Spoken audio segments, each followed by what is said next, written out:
Kapitel Kutes 29, and so long ago since we left off. It's a particularly familiar chapter of Tehillim that we say regularly, and it's also both the it's the one we say when we put back the Torah on Shabbos. And it is unfortunately the sefer that we're usually learning from, the Kan Tzippor. It's the one chapter that's left out. They lost it. Wow. So I think out of the whole Sefer Tehillim, it's the only one that's missing from that sefer. So I had to take from other places.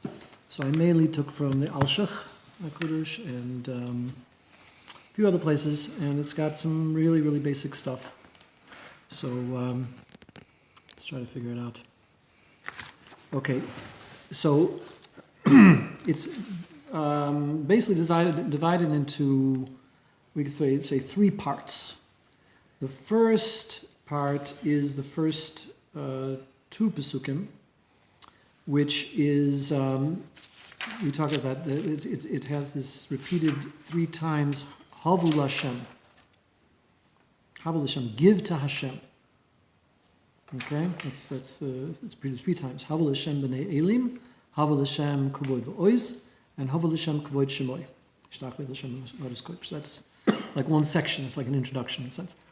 Then we've got all these koilos, and there are, I believe, 7 koilos. So it's koil Hashem al hamayim, koil Hashem b'koyach, koil Hashem b'hodor, koil Hashem shover aruzim, koil Hashem choitzev lavos. Kol Hashem yochel midbar and Kol Hashem yochel ayulis. So 7 different koilos, seven voices. And then it ends up at the end with 2 final psukim talking about that Hashem, stood by the Mabul, and Hashem will be established as king, and he'll bring shalom to his people. Okay, so the central section of the Kodesh Hashem al hamayim, that is brought as a very explicit kind of explanation of the spheres. We talk about the 7 spheres, that they correspond to the different midas, the different attributes of Hashem. So these are all expressed in the different koilos. The Kol Hashem al hamayim is water, is chesed. Kol Hashem koyach is gvura. It's the second one. Kol Hashem hodar is tiferet, is the beauty, whatever. Hodar is related to tiferet. Kol Hashem shover aruzim is netzach. It's like a victory, like a victorious type of thing. Is breaking down the cedars of Lebanon. And Kol Hashem choitzev lavos eish is a kind of a fiery reference to fire, which often is it can be referring to the midah of hoid, which is praise of Hashem. So we like praise Hashem with a fiery type of praise. And then Kol Hashem yochel midbar. Midbar can be taken as a reference to dibur, which is and kadesh is also in kedusha, and both of those are associated with the midah of yisoid, so the foundation. And then you've got the Hashem Mabul Yoshav, Hashem Yeshav Melech Le'olam, that's Malchus, talking about Hashem Yochel Ayulis. No, that's actually talking about the Shechina. The Ayulis is we'll get into that about what the Ayal, the whole idea of this, of the, how you translate Ayal, some kind of a deer or some kind of one of these animals. It's like running through the forest, whatever. But it also talks about Hashem's kavod, which is also talking about the midah of Malchus. Anyway, so those are that's just important to remember that and also it often refers to the koilos of Matan Torah.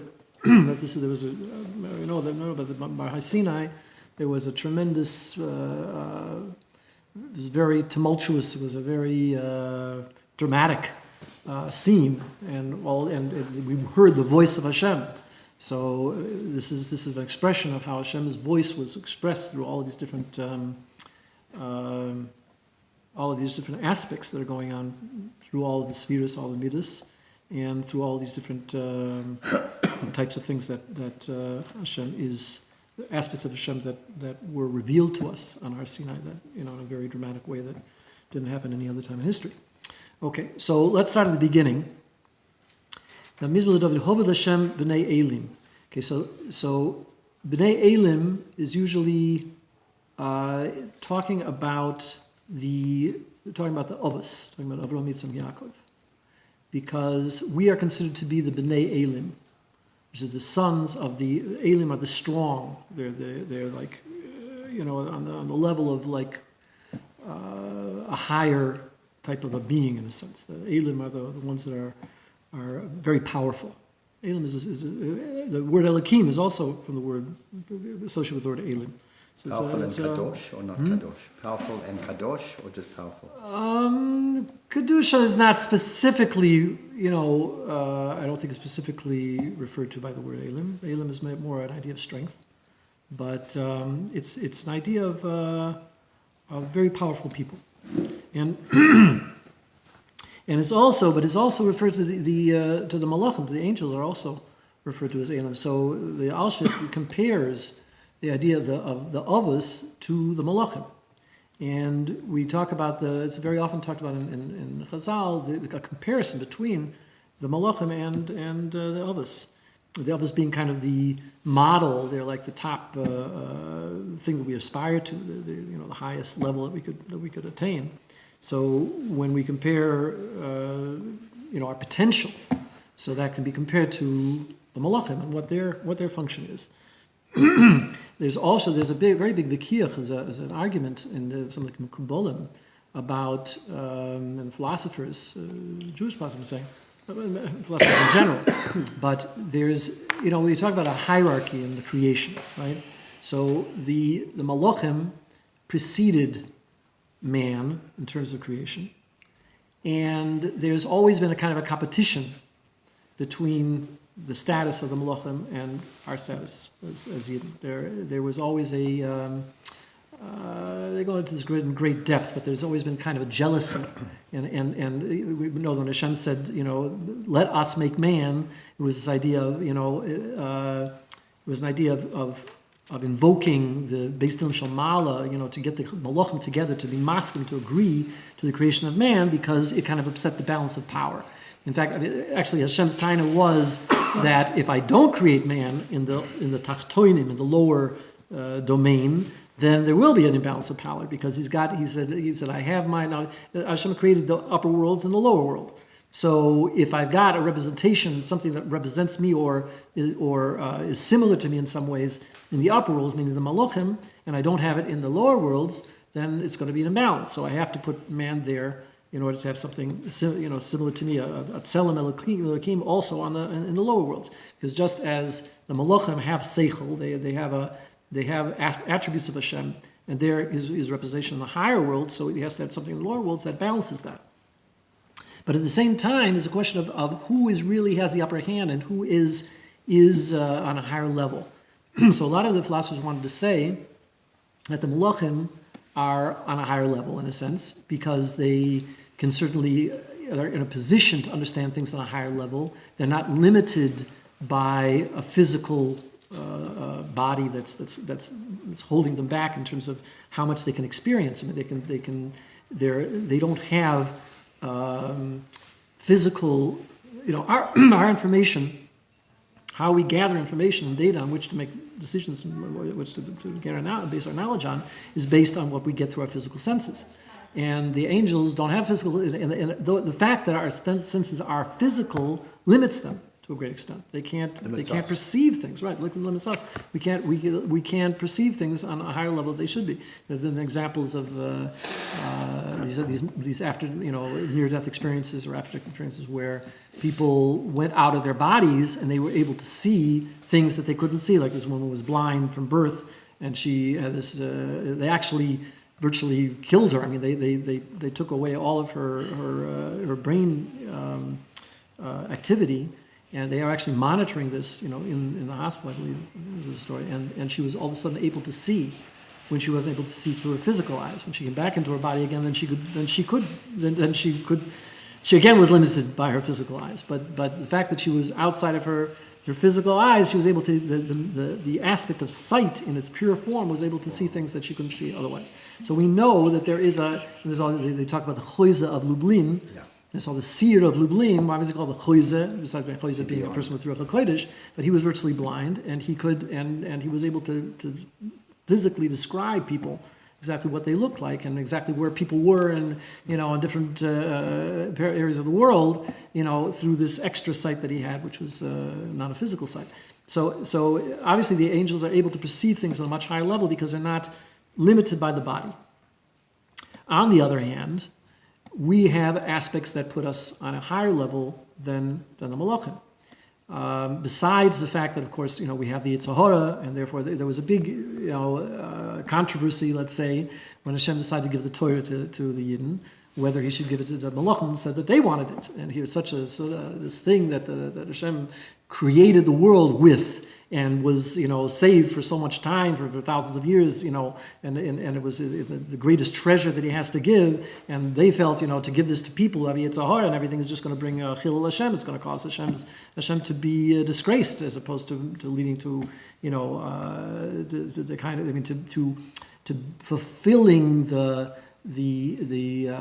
high potential. When you look at the Torah in terms of its spiritual treasures, on the highest level of the soidas of Torah, the secrets of the Torah. So obviously man would be able to understand things on a much lower level than what Malachim would. So Hashem countered that by saying that, what about the mitzvahs of the Torah, that according to Peshat, with the plain meaning of the Torah, you have to, the whole idea of it is to fight the Yetzer Hara, and then the Malachim don't have Yetzer Hara. So that was his justification for giving to man. But so in a sense, because Hashem gave us the Torah, and because we have a Yetzer Hara and we have the capability of fighting a Yetzer Hara, so that puts us in a sense on a higher level than the Malachim, and makes us the reason for the whole creation of the world.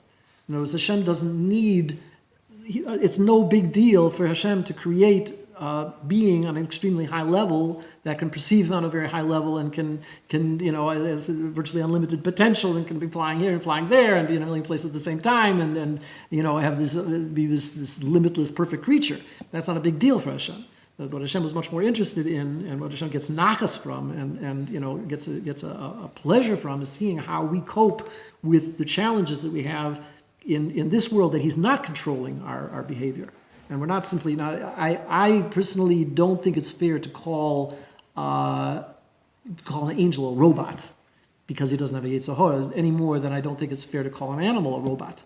I mean, an animal also has limited in terms of his choices, but at the same time, he has a personality, he has a life, he has, there's recently just a story came out about a lioness that killed her husband, the lion, in a zoo. She actually killed her own husband that she had children with. And they said it was a very strange type of behavior that they've virtually never seen before. And all it shows is that animals are not, as predictable as we think. We think we understand them, but really there's a lot more complicated things going on there. So, Kal V'chomer, Ben Moshe, Kal V'chomer, a Malach is a pretty complicated being, and there's lots of interesting things going on with Malachim in terms of how they relate to Hashem, and getting punished from time, falling, and all kinds of things going on with Malachim. It's not so easy, black and white, to understand exactly what's going on there. And also, Malachim have a very, very important job. I mean, they are the intermediary. They're the agents to get things done. In terms of the world, they're the messengers. Ones that, especially in these parshas and breshis, they fulfill a very very central role in terms of kind of being the intermediary between communicating instructions from Hashem and carrying out the instructions of Hashem and everything. So that's very important. And the other thing is their role in terms of praising Hashem. And that in the heavenly choirs and things like that, this is their avodah. This is all going on every day, 3 times a day, that they're praising Hashem, and this is the model for us. This is the model for us in terms of knowing how we have to praise Hashem. Because we look at the way they praise Hashem, and that's showing us what we should praise Hashem. We even get some of the words that we say from the words that they say. And the whole thing that Nasa and Nishma we got from them, and Shem Kavod Malchus Alodim V'od we got from them, and all kinds of things that our tzaddikim, when they were in Shemayim, they heard the Malachim saying a certain thing. From the Rav Shulchan Aruch, he talks about where do we get Shem Kavod Malchus Alodim V'od, and why do we say it out loud on Yom Kippur? Because when Moshe Rabbeinu was in Shemayim, he heard them saying it. And he was so impressed by it, he thought it was such a beautiful thing that he wanted to bring it down to the in this world. And so he brought it down. But the problem was he was afraid to say it out loud because it would be as if he stole it. So he couldn't say it. The Malachim shouldn't at least it shouldn't be like we're boasting that we took it over or something like that. Like it would be like a chutzpah. So instead he instructed us to say it very, very quietly. But on Yom Kippur, because we dress in white and we don't eat and we're like Malachim, we resemble Malachim, so we can get away with saying it without getting the jealousy of the Malachim again. But again, you have to understand that the Malachim's job is to protect Hashem. Yeah. They're like the security forces in a sense. They're the ones that are out to make sure that there's law and order. That's why they're very much into din, and the based in Shema, they want to make sure that things are under control in the lower worlds, and all the whole creation is doing what Hashem wants. And they're very offended and very upset when man doesn't do what he's supposed to do. Whereas Hashem always has to be saying, he's always responding. So they say, so why did you create man to make all this trouble? And he's saying to them, but I created tshuva, and that's the whole point of it.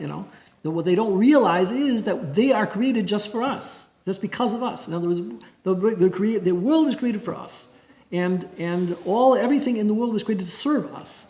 So their whole reason for existence, the reason to actually, is only to service us in various ways. I mean, they're even though they may go contrary to us and they may bring various complaints against us and we may have a lot of troubles from them, but their whole role is here only because we're here.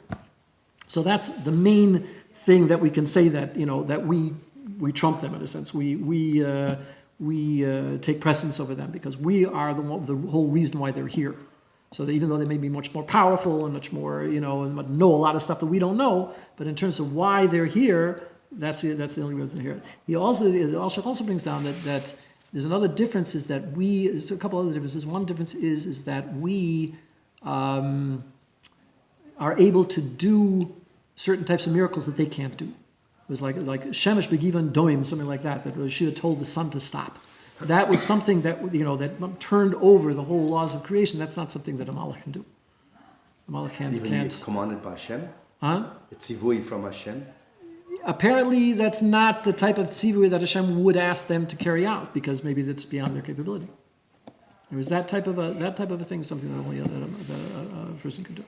Then there's another aspect of them is that they do not.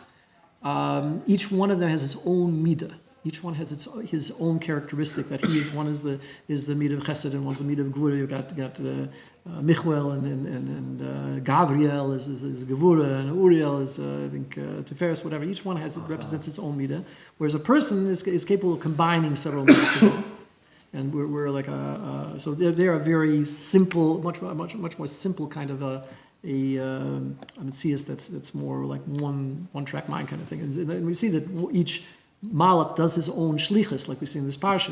The same one that went to heal Avram also went to rescue Lot because he was in a position of healing and rescuing, that kind of thing. The other ones, each one had the different one was to overturn stone. Each one had his own job based on his own particular midah, what he's supposed to do.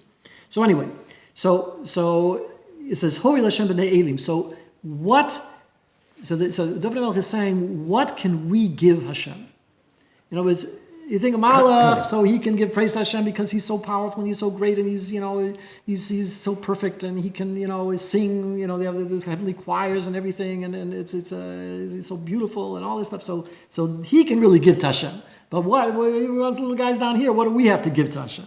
So he says, what we have to give to Hashem is tshuva masim tovim. That's Torah. The things that Hashem gave us to do.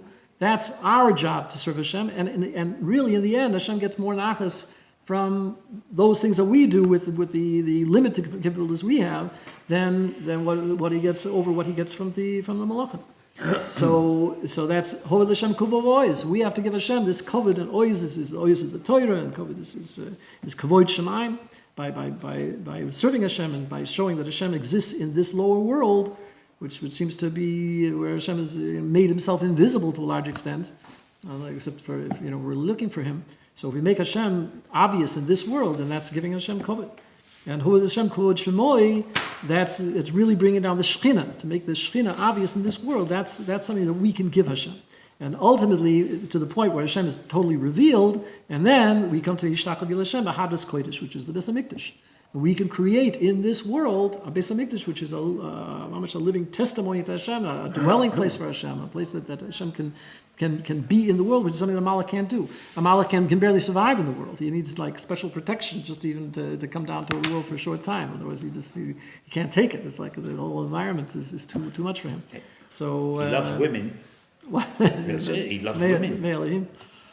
Yeah. Who's he? The angels love women. Yeah, they got into a lot of trouble for that. Yeah, it says only in last week. The sons of but are there men angels and women angels? Are they all men or? I don't know anything about women angels. It's a good question because there are women shadim, right? But I never heard of a women angel.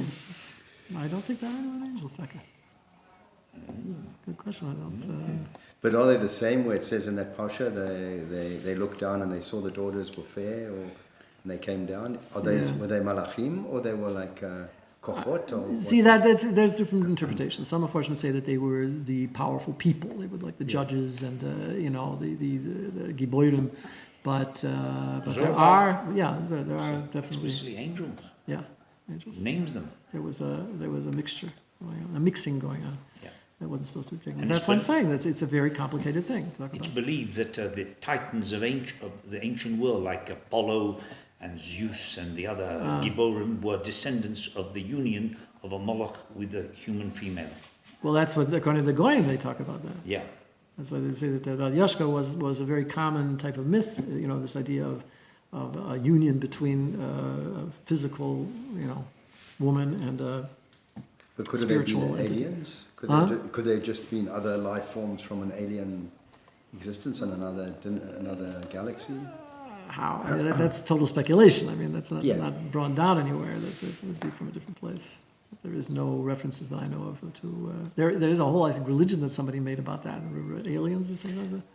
Rabbi Aryeh Kaplan wrote a whole article, Extraterrestrial Life. His possession. All he was saying is that it wouldn't be so surprising if there was, and it certainly doesn't take away. Some people are saying, well, if we could prove that there's life on other planets, then that takes away the idea that Hashem created man, because then it could just have happened for itself anywhere. And it was, if you could say man only out of the whole universe, there's only man on this world, so then that's like an argument to say that Hashem did it because it can't happen anywhere else. Yeah, you can say it could happen somewhere else. All the stars and all so that's the thing. Galaxies. So what Aryeh Kaplan is saying is that it's not a stira. It's not a contradiction to say that Hashem, if you wanted to create a life someplace else also, maybe they understand Hashem better than the people here do. Yeah.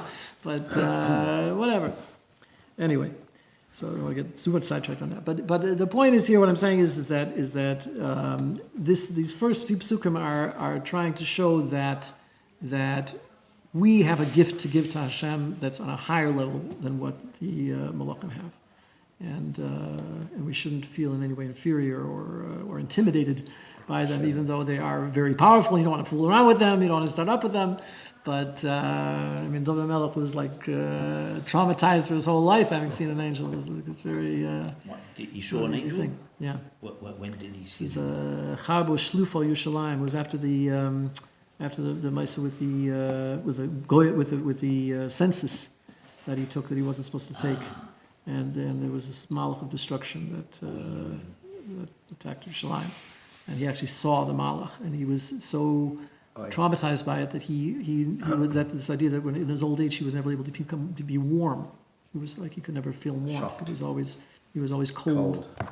So it was just, Who was this? terrible thing. David HaMelech. So that's said pretty much beferish. That's in the Tanakh. Okay, anyway, so let's go on a little bit.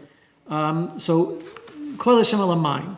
So, something from the Chassam Sofer that he talks about Kol Hashem al Hamayim is also connected to the second to last pasuk where it says Hashem l'mabul Yoshev Vayeshev Hashem Melech li'olam is a reference to the mabul. So I forgot exactly what he's talking about there, but the mime at the beginning is talking about something to the effect that if Hashem, if we do what we're supposed to do, then Hashem, if we make the kind of distinctions we're supposed to make between what we're supposed to do and what we're not supposed to do, then Hashem will make the divisions that He has made, which is the separating the higher water from the lower water. There are waters in Shemayim and there's waters on the earth. So Hashem, in the creation of the world, one of the major things that He did was He separated out the mine, because if you had straight mine from the water, there was no separation of the waters from the heavens into the earth, there would be no place for people to live. And also, if the water covered the earth, there would be no place for people to live. So what Hashem did was He divided, He caused a separation, so that there's space in between, number one, for an atmosphere for people to live in, and also that the waters receded from the earth, so there was dry land for people to live on. So as long as he said something else. He said, he said, Hashem Yivorech is Amod Shulam, that when there's Shulam between people, then Hashem makes a division between the waters, the way it's supposed to be. But if there's not a division between people, if there's not Shulam between people, so in other words, if there's machloikis between people, then Hashem could take away that separation, and the higher waters become united with the lower waters, and that's what happened in the Mabul. So in other words, it's zukin and zin. If we're b'sholem, then Hashem makes the machloikis in the bria. If we are not b'sholem, then Hashem takes away that machloikis that's the way it's supposed to be, which is the control that Hashem is causing these separations. It's a power to keep these things from collapsing. So making these boundaries. So and it could also say in terms of boundaries that in the Dora Mabul they took away the boundaries of morality and these kinds of things. So because they can admit in that sense that things collapsed, but that's the idea of making the distinctions. Okay. So anyway, Kol Hashem al Hamayim. So the Alshich says that refers to the Kriyas Yamsuf. And by Kriyas Yamsuf, he wants to show here that because in all of these cases, we see that the name of Hashem that's used is the Shem Yud Kei Vav Kei. This is the Shem of Rachamim. Okay, so he says that we shouldn't think that there's what we call two Rishiyas, that there's two domains like the Zoroastrians or something where there's or yin and yang, or there's like two separate and equal powers of good and bad, or kindness and chesed and gvura even. We shouldn't think that was the problem that also by when the Arba Shenichnas Lepardes, so the two went up into Shemayim, the four Chachamim went to Shemayim, and I think it was Rabbi Akiva said, make sure not to make this mistake of thinking that there are these two equal forces, and then Acher, Elisha ben Abuya, he got confused by that, and he came down and became a course because they gave up the whole thing.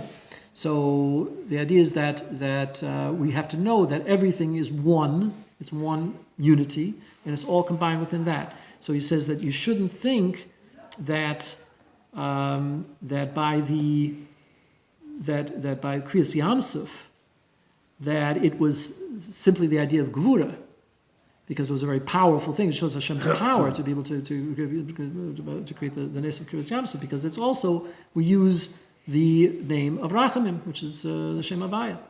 So even within, and this idea that within that Gevura, with that strength and that din and everything and the destruction of the Kriyas Yamsuf, there was the ultimate goal was Chesed and to save Hashem, to save the Yidden, and within the same act, it's also brought down a lot that he was able to accomplish with one act both things simultaneously, the destruction of the Egyptians and the saving of the Yidden in one fell swoop. It was actually mamash simultaneous.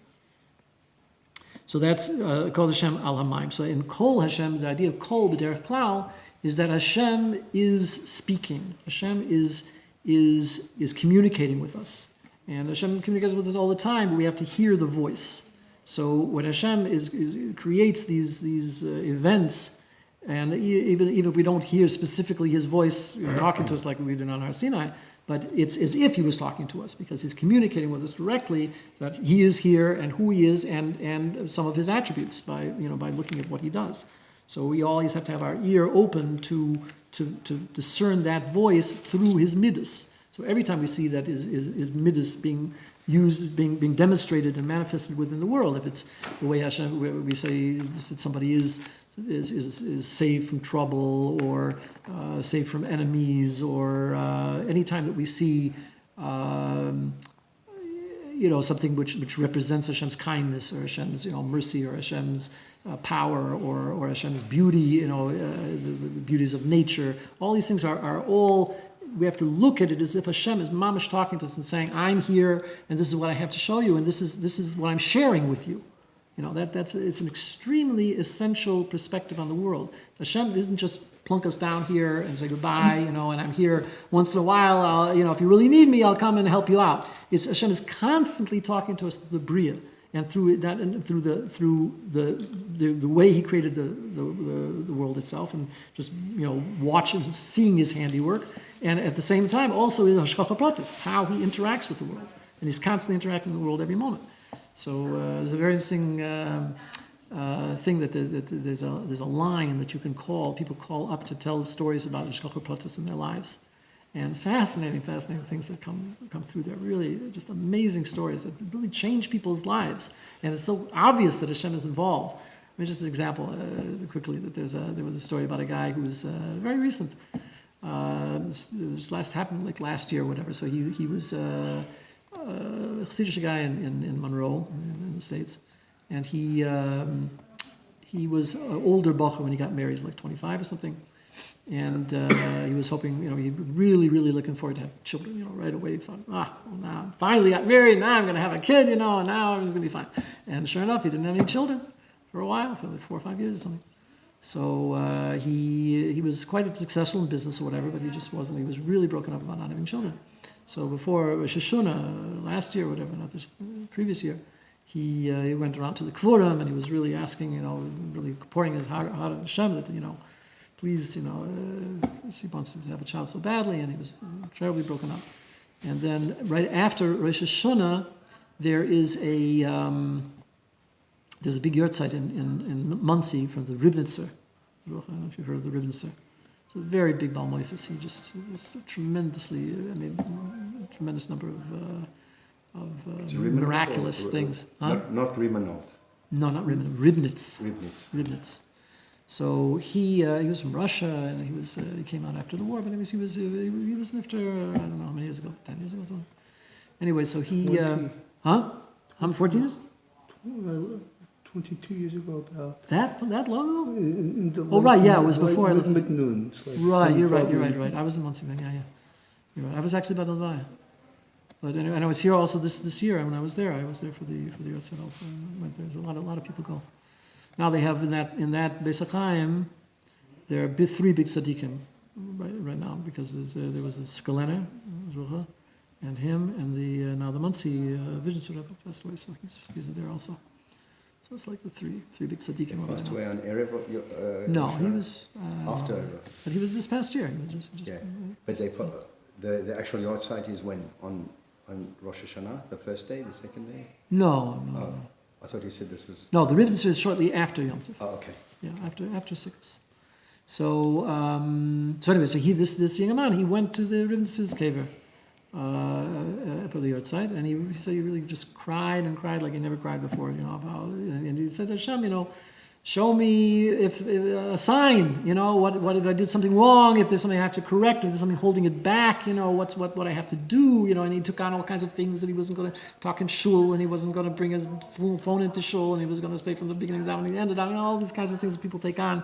So they really want to do tshuva, and they want to show Hashem that they really want, they want this thing to happen. So in Stella, nothing was forthcoming right away. So anyway, so he was up by his employer. He was working on an important job. They were going to move their whole business someplace else, and he was making lists and this and that. And in the middle of doing this, he feels this compulsion, this tremendous call, like he has to go back to the Ribnus cave. It's like in the middle of work. Just like you should put everything aside and just run there. And he couldn't concentrate on anything, and he just couldn't continue to work. And he tells the Baal Busin, he was in the middle of doing something with his boss, and he said, I just can't continue, I have to go there. I said, you can't wait till afterwards and then go. No, he's got to go now. So he just left his work, and he went straight to the Ribnus cave. And who should see there? But another fellow that he remembered from Yeshiva Katana. He was probably almost 30, so it must have been, like 15 years previous to that. I don't know if he ran into in between or not, but this was a guy that was a classmate of his in Yeshiva Katana. And maybe he was the only other person there. I mean, it obviously wasn't the York Center. There wasn't no reason for a lot of people to be there. So he recognized this guy, and he remembered that when they were classmates together, that he had put down this kid on a number of occasions, it really upset him. Even though they were, at the end of it, they were still friends, but he was like more of a popular guy, and this kid was kind of a nebuch, and he was very, he had upset him on a number of occasions. And he realized that, and he said, so now maybe this is what I have to do, to ask you mechila, that you should forgive me for this, and we were able to, tell the whole story and everything, and please be moichel me with the Lev Shalom and everything. So he said, of course, even though it had bothered him, and he admitted that it was something that continued to bother him. He says, no, for sure, he's exactly mechila, he's not going to hold anything back, and he should have all the brachas and everything else. And he said, and not only that, he also had this feeling that the Rebbe was calling him to come to the Keir at that exact time. So it's like as if the Rebbe arranged the meeting, that they should meet each other. And sure enough, within a year, he had a baby.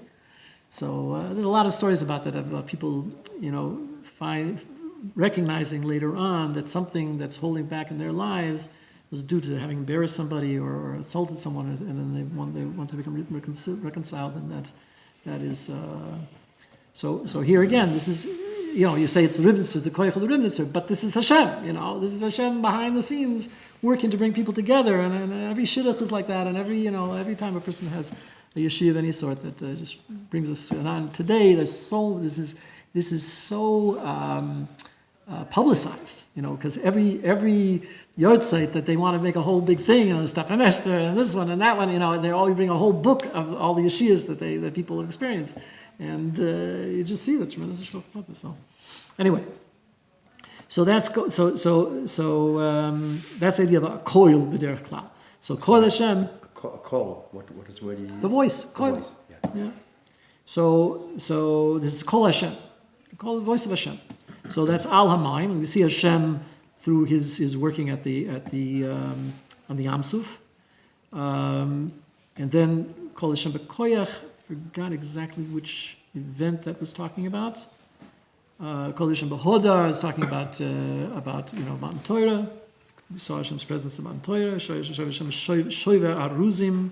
This is sometimes taken to refer to the Melchomas that Hashem stood by the Yidden on destroying various enemies and in Canaan, taking over Canaan and everything. The Shabbos Hashem is Arzei Halvunoin, that these are the big pillars of these big armies that were destroyed. Egel Levon of Syrian, come on, Venriim, Syrian is Sichoin, and talking about Sichon, like all the various wars that were in the Midbar. Kodesh Hashem Choytzev Lahavos Eish.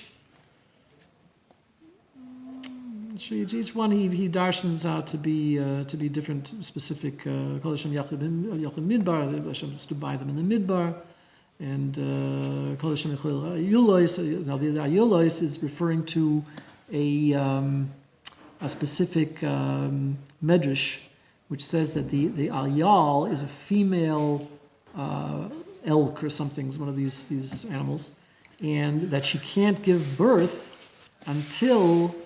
She's like kosher leilit. It's hard for her to give birth because her womb is very small, and Hashem sends to her so she cries out when she's about to give birth, and Hashem sends a snake that bites her, and this bite opens up her womb, and she's able to give birth. So through the snake bite, that's what enables her to give birth. So that's the idea of the that Hashem is answering the ayala, and this is an idea that that also the rachamim that Hashem has, and that He even brings the help, davka, sometimes through a very something that's not so pleasant. I mean, this snake bite is certainly not something that looks like an act of chesed. But in this case, this is precisely what the animal needs in order to give birth. So that's her yeshia. So biblical Kuvoid, Mabul Yushav Hashem Melech Leolam, then by Yushav Hashem Lamabul Yushav. It's like Hashem is so powerful that he doesn't have to even do anything. He can just kind of let something happen. So the idea of the Mabul was not that Hashem was taking a specific action. Rather, he was just kind of letting the forces. He was allowing some of the. He was like taking out the stoppers. He was allowing the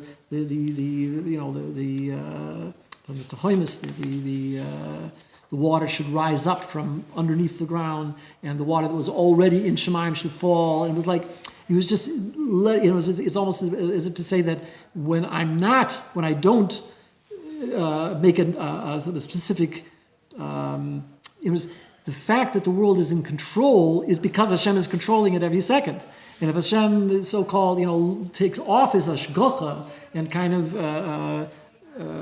for a moment seems to neglect or something or retract his constant watch in that sense and allow things to take their own course, then things get totally out of control. And in this case, it was just kind of a sheva al tasa. He was like sitting and not doing, and that's what caused that whole destruction to happen.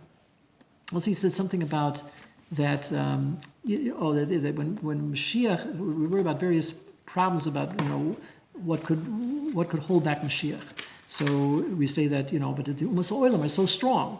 How can we possibly fight the nations of the world? To bring that we should have this total revolution in the world. So he says that don't worry about it. Hashem will call Hashem B'koyach. Hashem is strong enough to be able to destroy all these other nations. That we don't have to worry about the nations are going to hold it back.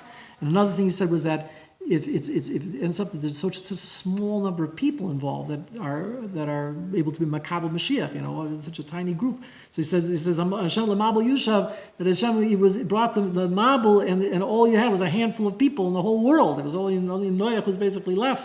And still Hashem created the whole world from them. So if it's a small group, that's not something to hold things back. Anyway, so Hashem Oizam Oyita and Hashem Yivorech Hasamoy B'Shulayim. That was there's a medrash about that when Hashem was giving the Torah, that the Ubas Oilam, they heard this tremendous rash going on, this tremendous all these koilas and things, the koilas. They heard this tumultuous, this big event going on. They didn't know what was happening, and they thought maybe Hashem was bringing another Mabul. So they went to Bilam and they asked what's going on. So he said, don't worry, Hashem is giving them the Torah. So they all blessed the people of Israel. Hashem should give them the Torah and fine, leave us out of it. Just it should be b'shalom and they can have the Torah, whatever. So they were like masking to giving them the Torah. So Hashem oiz lamo yitem. The oiz is again the Torah. Hashem should give it to the people of Israel, and it should be bring ultimate peace to the Torah. Yeah. Now there's a story here. I don't remember if I told it last time or not. It's a very interesting story that Menoas Moore brings down. He's talking about this idea of a musar. That a musar is a person who hands people over to the authorities. Hands Jewish money or Jewish people to the authorities. He's an informer. That kind of thing. Of course, we know the terrible problems that Yidden have had with informers throughout the ages. In terms of by the Kantonistan when they were the Gzeira in Russia to the children had to go out, they were inducted into the army and all the Yevsektia. That was KGB. Yeah, right. The Jewish agents of the KGB. Jewish agents. The worst. What was called in the Yevsektia. The Jews have always, unfortunately, suffered from our own more than anybody else because they're the people with the inside information, right? So, in fact, somebody was just telling me Rav Yosef was just telling me that he said that he has a son who works for Intel in the security, and he says that the worst infractions of infractions of security are for inside jobs, that are people are selling the passwords. People who work in Intel are selling the passwords to the people on the outside. And in general, the worst, all the major court cases and persecutions and all this kind of thing are in the old days, with the worst inquisitions and things like that were Jewish converts. Were Jewish converts, right? That were giving them all these secrets. Christiani. Yeah. So all that stuff. So it's generally the Jews. So according to Chazal, this is one area where you're allowed to kill somebody. You're actually allowed, Al Pi Din, to kill a Musar. And there have been, examples of that. How do you spell Musa? Mem Samach Reish? Mem Vav Samach Reish, yeah. Musar. And what's the difference between Musar being... Well, it's the same word, yeah, basically. Wow. Musar is moiser, that you're giving over somebody to something. So there's a mice in the Gemara about, there was a Rav Kahana in Bovel, and and there was a particular person who was giving over money of his property of his friends to the goyim, and he said that, and he warned him, that you better not do that. And he said, I'm going to do it. I'm going to do it anyway. And he it's toik or whatever. So actually, Rav Kahana killed him. So he was before Rav, and Rav told him, you better get out of here. You better flee, because if the authorities find out, he says that they're going to think that they see people killing each other, they're going to think it's a whole rebellion, and they're going to come down hard on all of Yidden, and it's going to be a whole catastrophe. So he told them he should go to Eretz Yisrael. So he said, in order to do tshuva, that your tshuva will be, I guess, for putting the Yidden in danger or something, I'm not sure. So he says that, he says that until this point, the Greeks were makbid on shvichus dam, and they should keep, the peace. They should keep people from killing each other. But now they're going to think that there's making a whole merida. So he said that you should go to, and I'm not sure if this is as a tshuva or simply as a protection for himself, like doing something extra that he should be protected. He shouldn't be captured or something. So he said that as something you're going to take on, you're going to go to Eretz Yisrael. You're going to sit in front of Rabbi Yochanan, but you're going to take on yourself that you're not going to ask any kashas. You're not going to ask any questions, which is really hard for him, because he's a very brilliant Talmid Chacham, and he would have all these things to challenge, and that's how the academy worked. And was that what we don't appreciate, and some people may not appreciate, is what the way the academies worked in Babel and so whatever. It was based on challenging, on asking challenging questions, and not just allowing a person to give a shir and say, it was the more you were able to ask challenging questions that couldn't be answered, the higher up you went in the line. And it was a very competitive thing. As you asked better questions, you were put up to a higher level, and as you didn't ask what you should have asked, you were put down. And there was a row. There was a whole setup of how the Talmidim were ranked in this whole structure. So he took it on. He was going to go for 7 years. He's not going to ask any questions. So he comes to this. So he comes immediately to Eretz Yisrael, and the first thing he goes into Rabbi Yochanan's academy, and he looks immediately. Which Yochanan ben Zakkai? No, this is Rabbi Yochanan. He was the I forget what his father's name was. He was the father-in-law of Rish Lakish.